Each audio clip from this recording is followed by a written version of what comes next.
जब उसके घर वालों को पता चला कि उसके पास फूटी कौड़ी भी नहीं है, तो उसके अपने घर वालों ने उसको छोड़कर उसकी सारी प्रॉपर्टी अपने दूसरे बेटे के नाम करके उसके साथ रहने चले गए।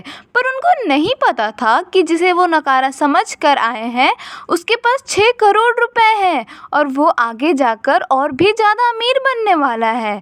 जब उनकी फैमिली को ये बात पता चलेगी तो आगे क्या होगा, तो चलो देखते हैं। तो हमें दिखाया जाता है कि वो कंपनी को पब्लिक होने में हमारे मेन कैरेक्टर को 6 करोड़ की सैलरी मिली। फिर वो घर गया और अपने मम्मी पापा से मजाक में बोलता है कि मेरी नौकरी जा चुकी है। वो कहता है कि अब वो कुछ समय उनके सहारे उनके होम टाउन में रहना चाहता है, लेकिन उसे बिल्कुल भी उम्मीद नहीं थी कि उसी दिन उसके मम्मी पापा अपनी सारी प्रॉपर्टीज उसके छोटे भाई को दे देंगे। उन लोगों ने यहाँ तक कह दिया कि अब वो उसके साथ ही रहेंगे, वो अब अपना एक किराए का घर ढूंढ ले। उसकी गर्लफ्रेंड ने भी उसके साथ ब्रेकअप कर लिया और वो शांति से मान भी गया। जहाँ वो 6 करोड़ का सवाल था वहाँ तो उसने किसी का जिक्र तक नहीं किया था। फिर उसने अपनी मम्मी को कहा कि कंपनी ने मुझे निकाल दिया तो क्या मैं कुछ दिनों के लिए यहाँ रह सकता हूँ। वो अपने पेरेंट्स के चेहरे पे हैरानी देखकर वो हंसकर बताना चाहता था कि वो मजाक कर रहा है। तभी उसने देखा कि उसके पापा उसकी माँ की बाह खींच रहे थे। उन दोनों ने जबरदस्ती हंसकर बोला कि कोई बात नहीं बेटा, थोड़ा आराम करना भी जरूरी है, तुम अंदर आराम करो, हमें कुछ बाहर काम के लिए जाना है। इतना कहकर वो लोग अपने कमरे में चले गए। उसने सोचा क्या वो लोग सच में उसकी चिंता कर रहे हैं। वो जैसे ही उन्हें सच बताने को गया तभी उसने कमरे के अंदर अपने पापा की आवाज सुनी, जूम चाम की नौकरी चली गई है, अगर वो घर पे रहेगा तो पक्का वो हम पर निर्भर रहेगा, ऐसा बिल्कुल नहीं चलेगा। जब तक उसे हमारे परिवार की प्रॉपर्टी के बारे में नहीं पता है, जल्दी से सारा पैसा और प्रॉपर्टी अपने छोटे बेटे के नाम कर देते हैं। उसकी माँ हिचकिचाई और बोली, लेकिन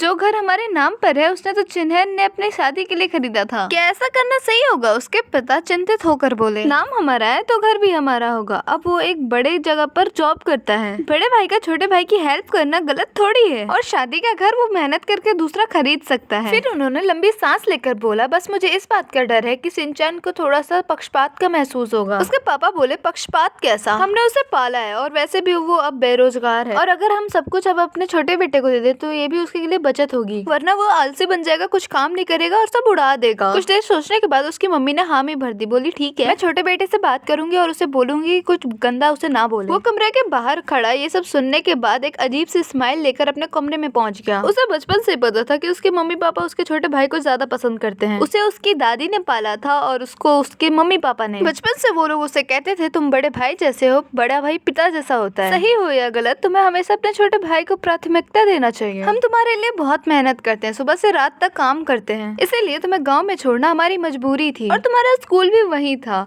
इसलिए तुम्हें वहाँ से यहाँ लाना बहुत बड़ी चुनौती हो जाती, और अभी हमें तुम्हारे छोटे भाई पर ध्यान देना है। उसने हमेशा उनकी हार्ड वर्किंग को समझा। उसने अपने कॉलेज के फर्स्ट ईयर से उनसे बिल्कुल एक पैसा भी नहीं लिया। वो पार्ट टाइम करके अपने छोटे भाई की फीस तक भरता था। ग्रेजुएशन के बाद उसने 8 साल तक मेहनत की और आखिरकार उसने अपने होम टाउन में 2 बेडरूम का घर खरीदा। वो अपनी गर्लफ्रेंड के साथ उससे शादी के बाद उसे इस्तेमाल करना चाहता था, पर उसके भाई ने कहा, मेरी फर्स्ट बार बायर एलिजिबिलिटी खराब मत करो, घर मम्मी पापा के नाम ले लो, क्या पता फ्यूचर में बीजिंग में ही उसे घर खरीदने का मौका मिल जाए। उसने सोचा परिवार में क्या फर्क पड़ता है, इसलिए वो मान गया। उसे पता ही नहीं था कि वो लोग तभी से प्लान बना रहे थे। असल में वो घर इस बार सरप्राइज देने आया था। जिस कंपनी में उसने इन्वेस्ट किया था उसे पब्लिक होने के बाद उसे 6 करोड़ से ज्यादा का डिविडेंड मिला था, और हर साल उसे आगे भी ऐसे ही मिलता रहेगा। और अब वो फाइनेंशियल रूप से बहुत ज्यादा ही स्ट्रॉन्ग हो चुका था, और वो सोच रहा था कि वो अपने मम्मी पापा के लिए एक विला खरीदेगा और छोटे भाई के लिए कुछ दुकान और कार दिलाऊं, और मैं उनको हर साल लाखों रुपए दूंगा। वो सोच रहा था कि पूरा परिवार साथ में घूमने जाए, कितना अच्छा लगेगा। इसलिए उसने बस मजाक में कहा था कि वो अब उनके सहारे ही रहेगा, पहले वो उन्हें डराए फिर उन्हें सच बता देगा कि उनका परिवार अब अमीर हो चुका है। पर उसे बिल्कुल भी उम्मीद नहीं थी कि झटका उसे ही लगेगा। अपने मॉम डैड की बात सुनने के बाद भी उसे अभी भी विश्वास था कि उसका छोटा भाई ऐसा बिल्कुल भी नहीं करेगा। बचपन से ही उसने हमेशा उसे अच्छी चीजें दी थी।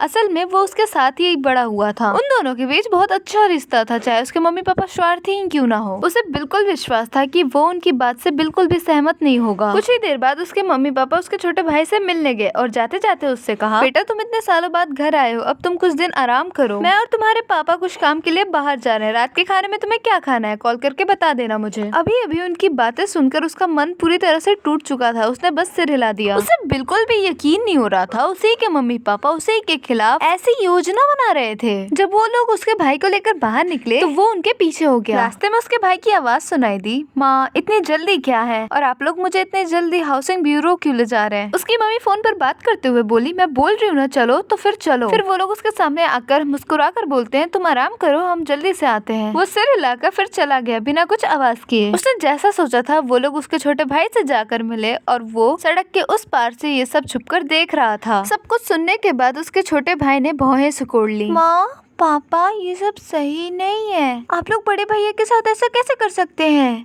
उसकी माँ ने तुरंत उसकी बाह पकड़ ली। अरे तुम्हारा भाई कुछ काम नहीं कर रहा, बस घर में पड़ा रहेगा और कौन जाने कितने दिन आराम करेगा। उसकी सारी बचत खत्म हो गई तो फिर हमें पालना पड़ेगा, तो तुम घर और शादी के लिए क्या करोगे? उसके पापा ने भी सर हिलाकर बोला, शादी और घर में कितना खर्च होता है, हमें सावधान रहना पड़ेगा और वैसे भी घर तो हमारे नाम पे, हम जिसे चाहे उसे दे सकते हैं। उसके हाथों बर्बाद होने से अच्छा है कि हम तुम्हें दे दें। उसकी माँ फिर से समझाने लगी, तुम्हारा भाई बाद में फिर से पैसे कमा लेगा, जब घर में उसके पास कुछ नहीं रहेगा तो वो जल्दी जाकर फिर से मेहनत करने लगेगा। उसने देखा कि उसका भाई अभी भी कंफ्यूज था। फिर उसने धीरे से कहा कि भैया की तो गर्लफ्रेंड भी है, कम से कम वो घर उनकी शादी के लिए तो होना चाहिए ना, और वो भी अब आप मेरे नाम कर देंगे। उसकी माँ ने तुरंत जवाब दिया, अरे तुम्हारे भाई की तो वैसे भी नौकरी जा चुकी है और ऐसे इंसान के साथ कौन रहना चाहेगी, पर तुम अलग हो। अगर तुम्हारे पास गाँव में घर और पैसे नहीं होंगे तो तुम्हारी शादी करना तो और मुश्किल हो जाएगा। उसका भाई अभी भी झिझक रहा था, अगर बड़े भैया को पता चल गया तो उसके पिता ने कहा कि अगर उसे पता भी चल गया तो क्या हो गया, हम इतने साल से उसके माता पिता और तुम्हारा भाई बहुत आज्ञाकारी है, उसे जो कहा जाता है वो वही करता है और बच्चों का स्वाभाविक है माता पिता की सेवा करना, और अगर उसे पता भी चल गया तो वो हमारी अच्छी नीयत समझ जाएगा, वो हमें दोष नहीं देगा, हम वो सब उसकी भलाई के लिए ही कर रहे हैं ताकि वो जिंदगी में आगे बढ़े। तभी उसकी माँ बोलती है, आजकल के जवान लोग आराम करना चाहते हैं और तुम्हारा भाई क्या जाने कि हम उसकी पढ़ाई के लिए कितनी मेहनत की थी, अगर उसे पता भी चल गया तो वो क्या ही कर लेगा, वो हमसे लड़ाई करेगा तो भी वो हमसे गलत ही कहलाएगा। उसके पिताजी गुस्से में बोले, अगर उस दिन उस आदमी ने जबरदस्ती नहीं की होती तो तुम्हारे बड़े भाई को पहले ही पढ़ाई छोड़ देनी चाहिए थी, गांव के बच्चों को इतनी पढ़ाई की जरूरत ही क्या है, और कौन सा लड़का ऐसा होता है जो टीनेजर्स की उम्र में ही कमाना शुरू कर देता है। अगर तुम्हारे दादाजी जिद ना करते तो तुम्हारा बड़ा भाई अभी पहले ही से काम में लग गया होता। उसकी माँ ने भी हाँ कहा, गाँव के बच्चे जल्दी बड़े हो जाते हैं, बाहर काम करते हुए हमने कितनी मुश्किलें झेली, तुम क्या जानो। उसकी माँ ने जल्दी से समय देखा, उसके हाथ पकड़ के बोली कि चलो जल्दी से प्रॉपर्टी अपने नाम करवा लो और जब घर वापस आओ तो अपने भाई के सामने कुछ उल्टा सीधा मत बोल देना। उसने देखा कि उसके छोटे भाई के ओठ हिले जैसे कि वो कुछ कहना चाहता हो। आखिरकार उसने सिर झुका कर कहा, ठीक है मैं समझ गया, लेकिन ये सब आपका फैसला है, हो सकता है कि बड़ा भाई थोड़ा आराम करने वापस आया हो और अगर वापस जाकर वो बीजिंग पैसे कमाने लगे तो, और अगर मान लीजिए कि वो मेरे लिए कार खरीदना चाहे तो उसे मेरे खिलाफ मत कर देना। उसकी माँ ने कहा, तुम चिंता मत करो, हमने सब कुछ सोच समझ के किया है। वो दूर से खड़ा, वो हंसते हंसते जाते हुए उस परिवार को देखता रहा। उसने दीवार का सहारा लिया और एक हाथ से अपनी आंखों को ढक के एक कड़वी सी हंसी हंसने लगा। जिस पल उसे वो पैसा मिला था उसके सबसे पहले सोच ये थी कि वो घर जाकर सबको बताए अब वो आराम से जी सकते हैं और वो अपनी खुशी सभी के साथ बांटना चाहता था। वो सोचता था कि हम एक परिवार है, पर वो उनके लिए परिवार था ही नहीं। उनका असली बेटा तो वो छोटा वाला था और वो सिर्फ उसके लिए कठपुतली था। तारीफ कर दो, थोड़ी मीठी बातें बोल दो तो वो सब कुछ भूल ही जाता था। हाई स्कूल के बाद उसने अपने परिवार का 1 रुपया तक खर्च नहीं किया था। दिन में पढ़ाई करता था और रात में वेटर की जॉब करता था, क्योंकि उसे डर था कि उसके मम्मी पापा पर ज्यादा बोझ न पड़े। वो हमेशा दूसरों के पुराने कपड़े पहनता था और ऐसे जूते जिसकी साइज भी उसमें अच्छे से फिट नहीं आती, और उसके छोटे भाई के पास इतने सारे नए कपड़े होते थे कि वो अच्छे से पहन भी नहीं पाता था। और हर बार उसे यही बात कहा जाता था कि उसका छोटा भाई शहर में पला बड़ा है, उसे अच्छे जीवन की आदत है और तुम तो उसके बड़े भाई हो, तुम्हें समझना चाहिए, तुम्हें उसके लिए हर चीज त्याग करना चाहिए। और वो हमेशा समझता भी रहा कि बड़ा भाई होने के नाते उसे हर चीज समझनी चाहिए। उसने सोचा कि उसके मम्मी पापा उसकी परवाह नहीं करते क्योंकि वो स्वतंत्र है, लेकिन सच्चाई ये थी कि वो उसके ऊपर समय बर्बाद ही नहीं करना चाहते थे। असल में वो नौकरी छोड़कर उनके साथ ही रहेगा, सिर्फ ये एक मजाक था। लेकिन उसी मजाक ने वो सच्चाई बाहर ला दी जिसे वो वर्षों से स्वीकार नहीं करना चाहता था। लेकिन अभी भी समझ आने में देर नहीं हुई थी, कम से कम पैसा तो उसके पास ही था। उस शाम सभी लोग टेबल पर बैठकर खाना खा रहे थे और सभी लोग एक दूसरे की तरफ इशारे से देख रहे थे। तभी उसकी माँ ने बोला, हिनचैन तुमने बाहर रह के बहुत मेहनत की है और हमें पता है कि तुम कुछ दिनों के लिए यहाँ पर आराम करने के लिए आए, लेकिन परिवार की हालत अभी बहुत खराब है। उसकी माँ ने एक लंबी सांस ली और आगे बोली, हमने बिजनेस ओपन किया था पर सारा पैसा डूब गया और शायद ये घर भी हमसे छिन जाएगा। उसके बाद उसके पिता ने बात आगे बढ़ाई, तुम्हारी माँ और मेरे पास पैसे नहीं बचे हैं, हमें तुम्हारे छोटे भाई के उस छोटे से घर में जाना होगा और वो जगह बहुत छोटी है, तो तुम अपना सामान बांधकर कहीं और रहने का इंतजाम कर लो। उन्हें उम्मीद थी कि वो हैरान होकर उनसे सवाल पूछेगा। वे पहले ही से कहानियां और बातें तैयार करके बैठे थे, लेकिन उनकी उम्मीद के ठीक उलट उसने सीधे शांत होकर बोला, मैं समझ गया, मैं सामान बांध कर निकल जाऊंगा। अब उसे बिल्कुल फर्क नहीं पड़ता था कि वो लोग उसे कैसे धोखा देना चाहते हैं, क्योंकि वो भी अब उन्हें नहीं बताने वाला था कि उसके पास 6 करोड़ रुपए हैं। पिछले 2 दिनों से वो अपना सामान पैक कर रहा था और जाने की तैयारी कर रहा था। तभी अचानक उसकी गर्लफ्रेंड उसके होम टाउन पे उसके मम्मी पापा से मिलने आ गई। घर की हालत बिखरी हुई थी, इसलिए सभी लोग उसे देखकर चौंक गए। उसके बाद जल्दी से बोले, अरे वॉन तुम आ गई, घर थोड़ा बिखरा हुआ है। वॉन ने सिर हिलाया। कमरे को देखकर उसके चेहरे पे थोड़ी सी घृणा आ गई। उसने एक पल के लिए अपनी नाक ढक ली। उसने देखा कि उसके मम्मी पापा अभी भी वहीं पे बैठे थे, इसीलिए वो उनके सामने खुलकर बात नहीं कर सकता था। उसने एक्साइटेड होकर पूछा, वॉन तुम इतनी जल्दी यहाँ कैसे आ गई? और तुम मुझसे कल कुछ पूछना चाहती थी ना? तुम इतनी दूर यहाँ तक आ गई और तुमने मुझे लेने तक नहीं बुलाया ना? उसकी बात पूरी होने से पहले ही वॉन ने उसे बीच में रोक दिया। ज़ांग, ये बात बहुत जरूरी है। उसने जल्दी से अपने मम्मी पापा की तरफ देखा और उसे